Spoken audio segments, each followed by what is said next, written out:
তারেক রহমানের মনোযোগ আকর্ষণ করছি, তিনি এগুলো জানেন কিনা। তিনি যদি না জানেন বিমানে আসলে এইসব অদ্ভুত নিয়োগ কারা দিচ্ছে, জাতীয় পতাকাবাহী এই বিমানের জন্য কি আমাদের কোনো এভিয়েশন বিশেষজ্ঞ নাই? আমরা কি প্রয়োজনে দেশের বাইরে থেকে কাউকে আনতে পারি কিনা? আমাদের বাংলাদেশী বহু অভিজ্ঞ মানুষ আছেন দেশের বাইরে বিভিন্ন বিমান কোম্পানির সঙ্গে কাজ করেন। মাঝখানে একটা কথা উঠেছিল যে বাংলাদেশ বিমানকে আমরা বিদেশি কোনো সাকসেসফুল বিমান সংস্থার সঙ্গে মার্জ করতে পারি কিনা। যেমন ধরেন বাংলাদেশ বিমান পাওয়ার্ড বাই এমিরেটস, ধরেন এমিরেটস এর কাছে টোটাল ব্যবস্থাপনা সবকিছু। আমার তো মনে হয় এরকম যদি হয় এবং বাংলাদেশের যে অবস্থান বৈশ্বিক, সেই অবস্থান থেকে বাংলাদেশ আহ, অত্যন্ত গুরুত্বপূর্ণ একটি স্থানে বাংলাদেশ বিমানের মানে বাংলাদেশ এয়ারপোর্টের অবস্থান। এবং আমার ধারণা যে আমরা আহ, যে পরিমাণ রেভিনিউ এখান থেকে আর্ন করতে পারবো সেই রেভিনিউ দিয়ে অনেক কিছু সম্ভব। পাশাপাশি প্রয়োজন হচ্ছে বিমানের ভেতরে শুদ্ধি অভিযান, এবং আপনারা এই সংবাদটি সবাই দেখেছেন। এবং অত্যন্ত বিস্ময়কর ভাবে হলেও এ ব্যাপারে কোনো কার্যকর পদক্ষেপ এখনো নেওয়া হয়নি। তারেক রহমানকে বহনকারী ভিভিআইপি ফ্লাইটের বিমানে ছিল গুরুতর ত্রুটি, তদন্তে ভয়াবহ তথ্য। এই তদন্তটি সম্পন্ন হয়েছে 7 মার্চে 2026-এর এই রিপোর্ট, এবং এপ্রিল মে জুন এ পর্যন্ত তদন্ত কমিটি যাদেরকে দোষী সাব্যস্ত করেছে সে ব্যাপারে কোনো পদক্ষেপ নেওয়া হয়নি। তারেক রহমান কিন্তু অভ্যন্তরীণ ফ্লাইটে দেশের এই মাথা থেকে ওই মাথায় বিভিন্ন জায়গায় ঘুরে বেড়াচ্ছেন। তার কিন্তু নিরাপত্তার ঝুঁকি কিন্তু চূড়ান্ত পর্যায়ে আছে, সে বিষয়টি আমি আবারও সতর্ক করলাম। এবং ভিভিআইপি ফ্লাইট অর্থাৎ যে ফ্লাইটে তিনি ফিরে এসেছেন লন্ডন থেকে, সেই ফ্লাইটটিকেই এমনভাবে আম ক্ষতিগ্রস্ত করে রাখা হয়েছিল যে যেকোনো সময় সেখানে আগুন লেগে একটা মারাত্মক পরিণতি হতে পারত ভিভিআইপি ফ্লাইটে যারা ছিলেন তাদের। কিন্তু সে ব্যাপারে কোনো কার্যকর পদক্ষেপ নেওয়া হয়নি। বিমানের মধ্যে দুর্নীতিবাজ ব্যক্তিরা, অযোগ্য ব্যক্তিরা, অযোগ্য পাইলট, অযোগ্য কর্মকর্তাদের সমন্বয়ে বিমান একটা হদি লুটের জায়গা। এবং বিমানের যিনি মন্ত্রী আছেন আফরোজা আপা, তার মনোযোগ আকর্ষণ করছি। রাশিদুজ্জামান মিল্লাতের ব্যাপারে অবশ্য অনেক তথ্য আমার কাছে আছে। আমি আমি জানি না তার পক্ষে কিছু করা সম্ভব কিনা। তবে আফরোজা আপার প্রতি আমার আস্থা আছে। একজন কি বলবো, তিনি মুন্নু সিরামিকের এমডি ছিলেন, এবং তার যে ফাইন্যান্সিয়াল ব্যাকগ্রাউন্ড তাতে বিমানের টাকার ব্যাপারে তার কোনো লোভ নাই, এটা নিশ্চিতভাবেই বলা যায়। আর তাকে হয়তো ভুল বোঝানো হচ্ছে। তিনি হয়তো তার মতো করে কাজ করতে পারছেন না। সেটি যদি হয়, বিমান বাংলাদেশ এয়ারলাইন্সের মতো জাতীয় পতাকাবাহী আমাদের এই যে প্রতিষ্ঠান, সেই প্রতিষ্ঠান এইভাবে হলিলুটের শিকার হতে পারে না, এইভাবে অযোগ্যদের নেতৃত্বে যেতে পারে না। অন্তত তেল কোম্পানি থেকে আসা এমডি, অ্যাসিস্ট্যান্ট ম্যানেজার থেকে ১৭ বছর পরে ডিএমডি হয়ে চাকরি করা, কিংবা একটি ব্যাংকের চেয়ারম্যান, বিমানের চেয়ারম্যান হওয়ার মতো কোনো যোগ্যতা রাখে বলে আমি মনে করি না। এরা হচ্ছে অথর্ব এবং অযোগ্য লোকজন। বিমানের ক্ষেত্রে হয়তো ক্ষেত্রে তারা বিশাল প্রতিভা থাকতে পারে, ক্ষেত্রে তারা অনেক জ্ঞানী হতে পারে।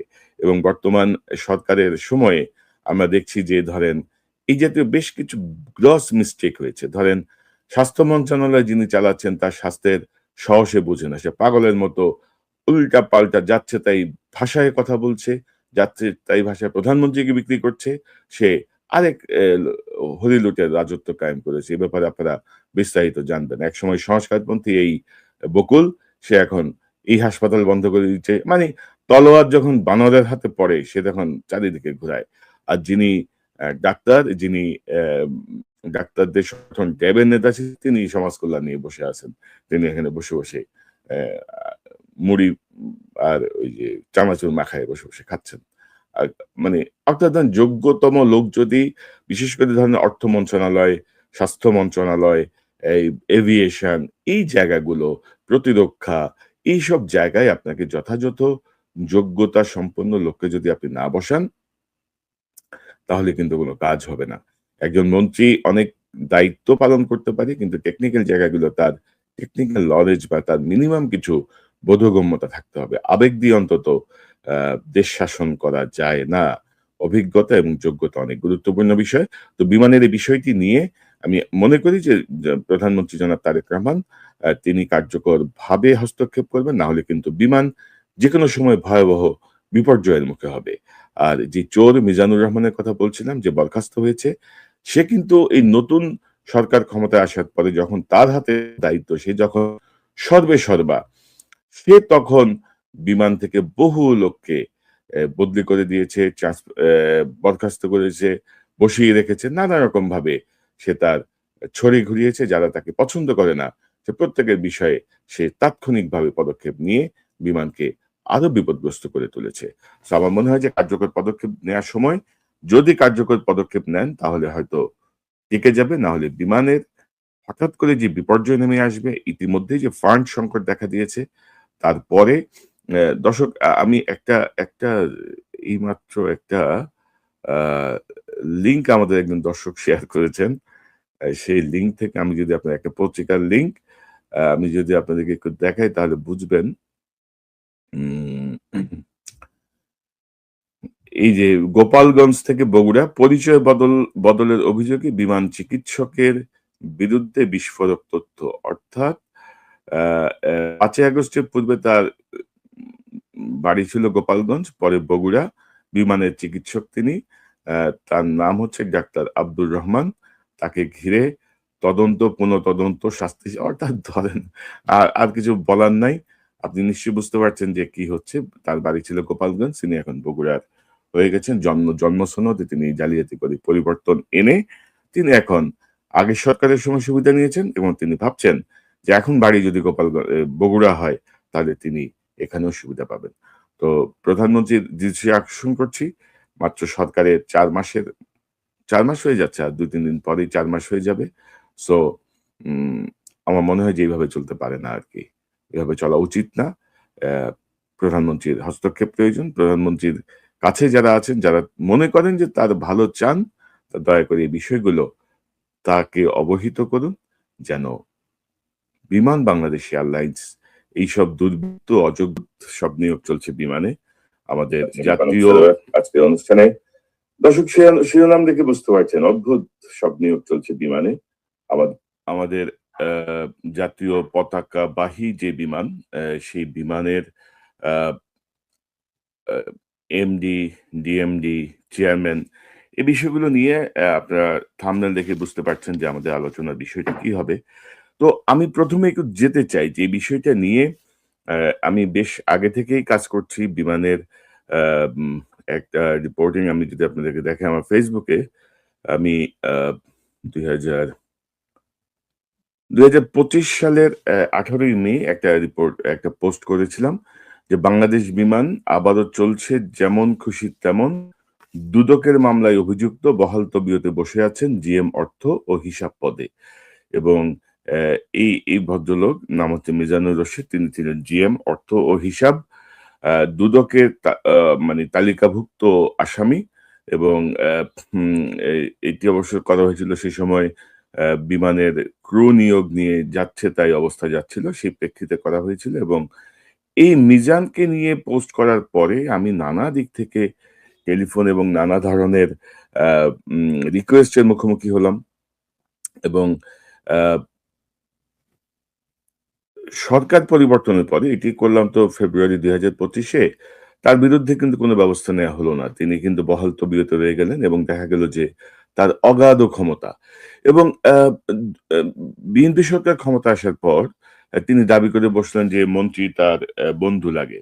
এখন কোন মন্ত্রী জানি না, বড় মন্ত্রী না ছোট মন্ত্রী সেটি জানি না। কিন্তু তার নিয়োগের একটা অদ্ভুত পরিবর্তন দেখলাম। ধরেন মার্চ ২০২৬ এর জনাব মিজানুর রশীদ মহাব্যবস্থাপক যানবাহন আ তার বর্তমান জায়গায় তিনি থাকবেন। তারপরে তাকে দায়িত্ব দেওয়া হলো মহাব্যবস্থাপক অর্থ হিসাব, মূল দায়িত্ব, পরিচালক প্রশাসন ও মানব সম্পদ, প্রশাসনিক ও আর্থিক ক্ষমতা সহ অতিরিক্ত দায়িত্ব এবং পরিচালক অর্থ, প্রশাসনিক ও আর্থিক ক্ষমতা সহ অতিরিক্ত দায়িত্ব। আমি বললাম যে, "আরে সাংঘাতিক!" আমি তো কনফিউজড হয়ে গেলাম যে আমি যা লিখলাম বা আমি যা বললাম ঘটনা কি কারেক্ট? নাকি এই লোক এত যোগ্যতা সম্পন্ন? এবং আ আমি ওই যে আমার এই পোস্টের পরপরই ধরেন এই মিজান, এই দুর্নীতিবাজ চোর, সে ধরেন যুগান্তরে একটা রিপোর্ট করালো যে অভিজ্ঞ ও পেশাদার মিজানুর রশীদের হাতেই নিরাপদ বিমান, দুর্নীতির পর্দা সরিয়ে নতুন নেতৃত্ব। অর্থাৎ বাংলাদেশের সাংবাদিকতার বিশাল এক নিদর্শন হতে পারে এটি। দুদকের তালিকাভুক্ত দুর্নীতিবাজ সে যুগান্তর পত্রিকায় তাকে অভিজ্ঞ পেশাদার বলে রিপোর্ট করাচ্ছে কাউন্টার। অর্থাৎ আমার ফেসবুক পোস্টের পরে সে নিজেকে জাহে আরো আরো ২-১ টা পত্রিকায় এরকম সংবাদ ছাপা হয়েছে। তো সর্বশেষ মিজান ধরেন আম নিয়োগ পেল এর মধ্যেই দেখেন মার্চের এই নিয়োগের পরে গত ১৮ই অ্যা মে ১৮ই মে সে ধরেন মহাব্যবস্থাপক থেকে অর্থাৎ জেনারেল ম্যানেজার থেকে সে পরিচালক প্রশাসন ও মানব সম্পদে পদোন্নতি পেল এবং ফাইনালি ধরেন ইতিমধ্যে ধরেন আমার ধারণা প্রধানমন্ত্রীর বা বিএনপি শীর্ষ মহল তার সম্পর্কে জেনে বুঝে তাকে বরখাস্ত করা হয়েছে। অর্থাৎ সে মুখ থুবড়ে পড়েছে, চাকরি চলে গেছে। বাট এখনো আবার সে ফিরে আসার চেষ্টা করছে এবং তার একটা গ্রুপ আছে। বিমানের কিছু কেবিন ক্রু, কিছু পাইলট, কিছু চোর, বাটপার সব মিলিয়ে সে আবার ধরেন চাপ সৃষ্টি করার চেষ্টা করছে এবং ধরেন যে পরিমাণ টাকা সে চুরি করছে, সেই টাকা সে বিভিন্ন জায়গায় আ ব্যয় করার জন্য উঠে পড়ে লেগেছে, সিরিয়াস হয়ে গেছে। এই হচ্ছে ধরেন মিজানের পয়েন্ট এবং বর্তমান সময়ে যেটি হচ্ছে সেটি দেখানোর জন্য আমি আপনাদেরকে নিয়ে যেতে চাই, যেটি আমি বলছিলাম আপনাদেরকে যে বিমানের যে কর্মকর্তা বৃন্দ তাদের এই তালিকায় যদি আমি আপনাদেরকে নিয়ে যাই, বিমানের যে সরাসরি যে ওয়েবসাইট, সেই ওয়েবসাইটে আমি নিয়ে গেলাম।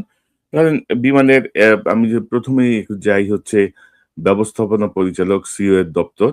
সেখানে এই কাইজার সোহেল আহমেদ। কাইজার সোহেল আহমেদ হচ্ছেন তার বর্তমান ডিএমডি বর্তমান এমডি ব্যবস্থাপনা পরিচালক এবং সিইও এবং আপনি যদি তার জীবন বৃত্তান্তের দিকে যান, আমি কিন্তু যা দেখাচ্ছি বিমানের ওয়েবসাইট থেকে দেখাচ্ছি। কাইজার সোহেল আহমেদ অ্যা শেভরন বাংলাদেশ নামে যে কোম্পানিটা অর্থাৎ তেল গ্যাসের যে কোম্পানি, সেই কোম্পানিতে ১৯৯৮ থেকে ২০২৬ পর্যন্ত কাজ করেছেন। তিনি এখন বিমানের এমডি। তিনি হচ্ছেন facilities engineering project assurance team lead ২০০৯ থেকে ২০২৬ পর্যন্ত অ্যাসুরেন্স কোম্পানিতে তিনি চাকরি করেছেন। তারপরে লিয়ন সিগমা অ্যাডভাইজার এ কাজ করেছেন। অর্থাৎ তাকে আমরা এনে বসায় দিছি এখন আ বিমানের এমডি পদে। মানে ধরেন একটা তেল কোম্পানি থেকে তিনি এসে হয়েছেন বিমানের এমডি এবং সিইও। এরপরে আমি যদি দেখাই আপনাদেরকে বিমানের যিনি এখন ডিএমডি আছেন, উম বিমানের ডিএমডি পদে আছেন সৈয়দ মইনুদ্দিন আহমেদ। তার জীবন বৃত্তান্ত নাই। তিনি উপব্যবস্থাপনা পরিচালক এবং ডিসিও। আ তিনি আবার পরিচালক, প্রশাসন ও মানব সম্পদের অতিরিক্ত দায়িত্বে আছেন এবং তিনি আবার ধরেন অর্থেরও দায়িত্বে আছেন। আমি যদি অর্থ পরিদপ্তরে যাই, তিনি অর্থেরও পরিচালক, অর্থ অতিরিক্ত দায়িত্ব। অর্থাৎ বাংলাদেশের বিমানের এত লোক সংকট হয়ে গেছে, এত যোগ্য লোকের অভাব হয়ে গেছে যে এই মইনুদ্দিন আহমেদ সাহেবকে তার ডেপুটি আ উপব্যবস্থাপনা পরিচালকের পদে আরো ২ টো অতিরিক্ত গুরুত্বপূর্ণ দায়িত্ব পালন করতে হচ্ছে। এখন এই মইনুদ্দিন আহমেদ কে? এই মইনুদ্দিন আহমেদ ছিলেন হচ্ছে বিমানের অ্যাসিস্ট্যান্ট ম্যানেজার। তিনি আবার বিএনপি আমলের বাইরে চাকরি করেন না। বিএনপি ২০০১ সালের মেয়াদে তার চাকরি হয়েছিল এবং ২০০৭ সালে ৭ এর আগে তিনি অবশ্য ওভারসিজ পোস্টিং নিয়ে বাইরে চলে যান এবং বিএনপি ক্ষমতা থেকে বিদায় নেওয়ার পরে তিনি স্বেচ্ছায় অবসরে যান। কেউ বলেন যে তাকে ফেরত আসতে বলা হয়েছিল, তিনি ফেরত না আসে তাকে বরখাস্ত করা হয়েছে। কিন্তু ধরেন অ্যাসিস্ট্যান্ট ম্যানেজার থেকে তিনি এক লাফে এখন বিমানের ডিএমডি হয়ে আবার বিএনপি সরকারের আমলে তিনি ফিরে এসেছেন। মানে একটা অদ্ভুত একটা অবস্থা। ধরেন একটা পত্রিকায় একজন বা একটা টেলিভিশনে একজন স্টাফ রিপোর্টার, সে ধরেন চাকরি ছেড়ে দিল বা তার চাকরি চলে গেল। সে অন্যান্য বিভিন্ন রকমের কাজকর্ম করে জীবন নির্বাহ করল। ১৭-১৮ বছর পরে এসে সে ধরেন হেড অফ নিউজ হয়ে ওই পত্রিকা ওই টেলিভিশনে জয়েন করল। মানে অবস্থাটা এরকম। তার অভিজ্ঞতার লেভেলটা দেখেন। এমডি আসছে কোত্থেকে? তেল কোম্পানি থেকে। ডিএমডি কে? ডিএমডি ২০০৭ সালে অ্যাসিস্ট্যান্ট ম্যানেজার ছিল বাংলাদেশ বিমানে। সে অভিজ্ঞতা নিয়ে তিনি এখন হয়েছেন ডিএমডি। তারপরে আমি যদি আপনাদেরকে দেখাই, আমি এবার একটু একটা সংবাদের রিপোর্ট থেকে দেখাতে চাই। আ সেই রিপোর্টটা করা হয়েছে ধরেন আমাদের বিমান বাংলাদেশের নতুন চেয়ারম্যানকে নিয়ে। তো চেয়ারম্যান নিয়োগ দেওয়া হয়েছে ২৫শে এপ্রিল ২০২৬ অর্থাৎ আম ২ মাস আগে চাকরি দেওয়া হয়েছে। বিমান বাংলাদেশের নতুন চেয়ারম্যান রুমি এ হোসেন। তো এখন রুমি এ হোসেন কে? রুমি এ হোসেন হচ্ছে আ ব্যাংক এশিয়ার বোর্ড নির্বাহী কমিটির স্পন্সর ডিরেক্টর ও চেয়ারম্যান। রুমি এ হোসেন হচ্ছে বাংলাদেশ বিমানের এখন চেয়ারম্যান এবং অদ্ভুতভাবে উম এই এ এই ১৩ সদস্যের এই পর্ষদে যারা আছেন, তারা হচ্ছেন অর্থ বিভাগের সচিব ডক্টর আ মোহাম্মদ খায়রুজ্জামান মজুমদার, বেসামরিক বিমান ও পর্যটন মন্ত্রণালয়ের সচিব ফাহমিদা আক্তার, সহকারী বিমান বাহিনী প্রধান air vice marshal Javed Tanvir Khan, সেনাবাহিনীর ইঞ্জিনিয়ারিং চিফ আচ্ছা, তারপরে ধরেন সুপ্রিম কোর্টের barrister Nasiruddin Asim, Policy Exchange বাংলাদেশের চেয়ারম্যান ও CEO M Masrur Riaz, United Commercial ব্যাংকের চেয়ারম্যান শরীফ জহির, ডিবিএল গ্রুপের vice chairman Mohammad Abdur Rahim, Index কোম্পানির অতিরিক্ত ব্যবস্থাপনা অর্থাৎ ধরেন যে এই ২ জন ছাড়া ধরেন অ্যা উম অ্যা বিমান বাহিনীর সহকারী বিমান বাহিনী প্রধান এবং সেনাবাহিনীর engineering in chief major general Mohammad Hasanuzzaman ছাড়া আর কোনো নিয়োগই কিন্তু এখানে ধরেন খুব রিলেভেন্ট না। অর্থাৎ বিমানের মতো যে একটা জাতীয় পতাকাবাহী একটা সেনসিটিভ একটা গুরুত্বপূর্ণ যে আমাদের যে জাতীয় যেই এয়ারলাইন্স, সেই এয়ারলাইন্স এর দায়িত্বে এভিয়েশন কোনো বিশেষজ্ঞ নাই। অর্থাৎ আপনার এভিয়েশন সম্পর্কে তো জানতে হবে রে ভাই। আপনি তেল কোম্পানি করেন, ব্যাংকের আপনি চেয়ারম্যান হন, কি ঘোড়ার ডিম যায় আসে? তো এই আমি এটি যখন দেখছিলাম আমি নিজেই খুব মানে আ চিন্তিত ছিলাম যে এই জায়গাগুলো কি আসলে দেখার মতো কেউ নাই? পাশাপাশি ধরেন আমি যদি আপনাদেরকে আরো আ ২-১ টা নিউজ যদি দেখাই তাহলে আপনাদের কাছে আরো স্পষ্ট হবে অ্যা বিষয়গুলো। যে ধরেন আম এবং বিমানে এখন ধরেন নতুন একটা আ চেষ্টা চলছে। বিমানে আরেকজনকে নিয়োগ দেওয়ার চেষ্টা চলছে। সেটি নিয়ে মন্ত্রী চিঠি দিয়েছেন। চুক্তিভিত্তিক নিয়োগে ক্যাপ্টেন রেজাউর রহমানের নাম প্রস্তাব। অতীতে একাধিক শৃঙ্খলা ভঙ্গের অভিযোগ বাতিল হয়েছিল। পুনর্বহালের আবেদন। নিয়োগ প্রক্রিয়া নিয়ে উঠেছে প্রশ্ন। তাকে তারা নিয়োগ দিতে চাচ্ছেন হচ্ছে ডিরেক্টর প্ল্যানিং পদে এবং আমি যদি আপনাদেরকে মন্ত্রীর সেই চিঠির একটা কপি দেখাই তাহলে আপনাদের কাছে আরো ক্লিয়ার হবে যে মন্ত্রী আ বিশাল এক চিঠি দিয়েছেন আ জনপ্রশাসনের প্রতিমন্ত্রীকে যে রেজাউর রহমানকে যেন ডিরেক্টর প্ল্যানিং হিসেবে নিয়োগ দেওয়া হয়। তিনিও ধরেন অবসরপ্রাপ্ত এবং অন্তর্বর্তীকালীন সরকারের সময়ে তিনি চেয়েছিলেন। অর্থাৎ আমাদের দেশের যোগ্য যে জনশক্তি, সেই জনশক্তি এতই ঘাটতির মধ্যে আমরা পড়ে গেছি যে আমাদেরকে অ্যা বাধ্য হয়ে এইসব করতে হচ্ছে। ধরেন একটা জায়গায় ধরেন মন্ত্রী হচ্ছেন এখানে মন্ত্রী যিনি আছেন, আমি যদি তাকে একটু দেখেন মিস আফরোজা খানম রিতা। তিনি ধরেন ব্যবসায়ী ঘরানা থেকে এসেছেন। পাশাপাশি এম রাশিদুজ্জামান মিল্লাত তিনিও ব্যবসায়ী। আ তিনিও প্রতিমন্ত্রীর দায়িত্ব পালন করছেন। এখন ধরেন মন্ত্রী বা প্রতিমন্ত্রীর এই টেকনিক্যাল ব্যাকগ্রাউন্ড না হলেও হয়, হলে ভালো।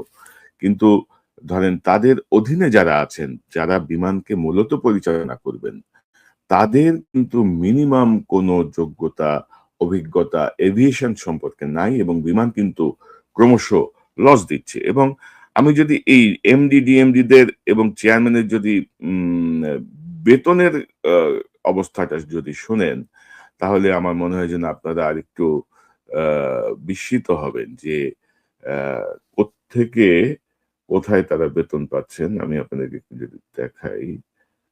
একটা সেকেন্ড। এটা না।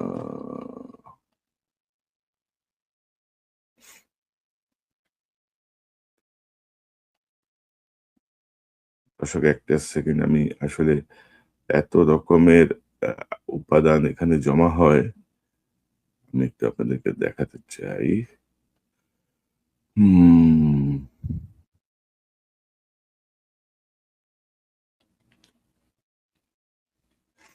জি।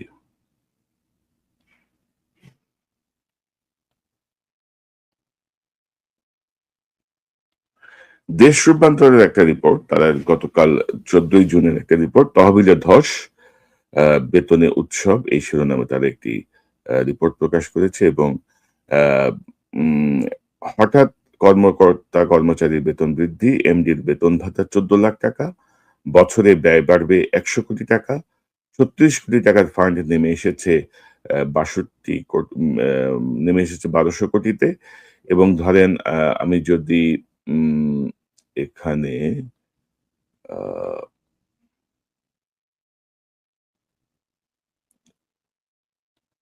এবং আপনি যদি এই রিপোর্টের ভেতরে যদি যান, তাহলে আপনি দেখবেন যে ইউনূস সরকারের সময় ইউনূস এর আমলেও বিমান লাভজনক না হলেও ইউনূস সরকার ৳৩৬০০ কোটি টাকার একটা ফান্ড রেখে গিয়েছিল। সেটি এখন ৳১২০০ কোটি টাকা নিয়ে এসেছে। এর মধ্যে অবশ্য যুক্তরাষ্ট্র থেকে ১৪ টি বোয়িং কেনার জন্য ৮০০ কোটি টাকা সেখানে ব্যয় হয়েছে আ পুরানো ট্যাক্স এবং আ নতুন ব্যয় বাবদ।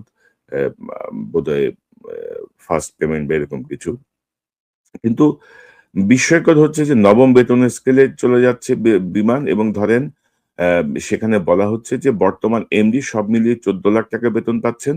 তার মধ্যে ট্যাক্স বাবদ ৳৪,০০,০০০ বাদ দিয়ে পাচ্ছেন ৳১০,০০,০০০। উপব্যবস্থাপনা পরিচালক ডিএমডি তিনি পাচ্ছেন ৳১০,০০,০০০। ট্যাক্স বাদ দিয়ে পাচ্ছেন ৳৮,০০,০০০। চেয়ারম্যান সম্মানী বাবদ আম আ আগে চেয়ারম্যানের সম্মানী ছিল ৳১,০০,০০০, বর্তমান চেয়ারম্যানের সম্মানী হচ্ছে ৳১০,০০,০০০ র মতো। অর্থাৎ এটি কি কোনো মানে যুক্তিসঙ্গত কোনো কিছুর মধ্যে এটি কি পড়ে? অর্থাৎ বিমানটাকে দর্শক হরিলুটের একটা জায়গা হিসেবে আবারও লুটেপুটে খাওয়ার চেষ্টা শুরু হয়েছে। আপনাদেরকে কিছু ডকুমেন্ট সহ আমরা আমি দেখালাম এবং আমাদের মাননীয় প্রধানমন্ত্রী জনাব তারেক রহমানের মনোযোগ আকর্ষণ করছি। তিনি এগুলো জানেন কিনা? আ তিনি যদি না জানেন বিমানে আসলে এইসব অদ্ভুত নিয়োগ কারা দিচ্ছে? জাতীয় পতাকাবাহী এই বিমানের জন্য কি আমাদের কোনো এভিয়েশন বিশেষজ্ঞ নাই? আমরা কি প্রয়োজনে দেশের বাইরে থেকে কাউকে আনতে পারি কিনা? আমাদের বাংলাদেশী বহু অভিজ্ঞ মানুষ আছেন দেশের বাইরে বিভিন্ন বিমান কোম্পানির সঙ্গে কাজ করেন। মাঝখানে একটা কথা উঠেছিল যে বাংলাদেশ বিমানকে আমরা বিদেশি কোনো সাকসেসফুল বিমান সংস্থার সঙ্গে মার্জ করতে পারি কিনা? যেমন ধরেন বাংলাদেশ বিমান পাওয়ার্ড বাই এমিরেটস। ধরেন এমিরেটস এর কাছে টোটাল ব্যবস্থাপনা সবকিছু আমার তো মনে হয় এরকম যদি হয় এবং বাংলাদেশের যে অবস্থান বৈশ্বিক, সেই অবস্থান থেকে বাংলাদেশ আ অত্যন্ত গুরুত্বপূর্ণ একটি স্থানে বাংলাদেশ বিমানের মানে এই বাংলাদেশ এয়ারপোর্টের অবস্থান এবং আমার ধারণা যে আমরা আ যে পরিমাণ রেভিনিউ এখান থেকে আর্ন করতে পারবো, সেই রেভিনিউ দিয়ে অনেক কিছু সম্ভব।